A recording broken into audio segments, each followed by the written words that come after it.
A couple of days ago, didn't we, about impartiality, mainstream media broadcasting, and how that can really turn into a very hot potato very quickly. But as ever, when it involves people's livelihoods, jobs, their living, particularly in a cost of living crisis, it can be very detrimental. As ever, though, let me explain.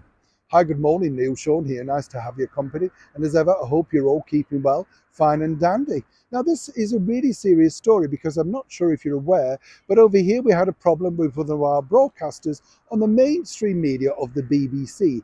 Gary Lineker is the host of Match of the Day. He put out a tweet, he refused to back down, and then, of course, he was, shall we say, taken off air for a brief period.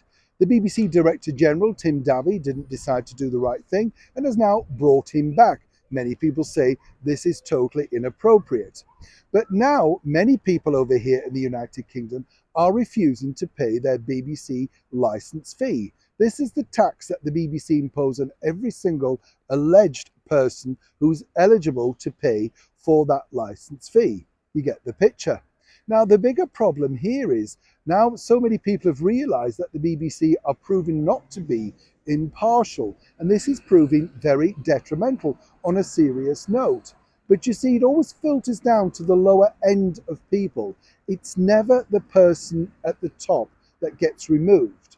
Gary Lineker, alongside many other people, earn over 1 million plus a year from the British Broadcasting Corporation. But it's down at the little end, say the local radio stations, the people that rely on their everyday jobs entertaining the regions to vast amounts of pleasure. That could see a major problem because they would have to close down services, channels, the likes of BBC 4, BBC 3, and as I say, vast amounts of local regional BBC stations.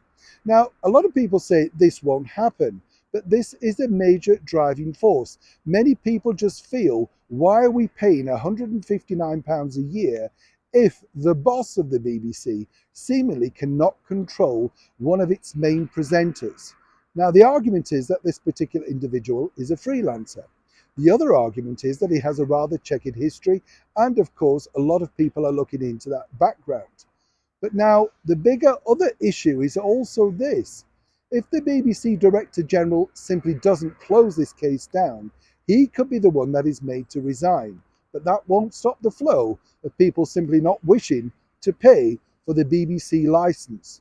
And that will filter through to a lot of people who have had jobs with the corporation for many years losing theirs. Whichever way you look at it, this is a terrible situation the BBC have found themselves in. Now, while Mr. Lineker might find that he feels he's won this, race, whatever you want to call it, a hollow victory, think of the other people that now could lose their jobs, all thanks to the fact that you have such a weak leader at the top of such a vast corporation. As ever, this is a developing story, and when I know more, you'll know more. Neil Sean in the very heart of England.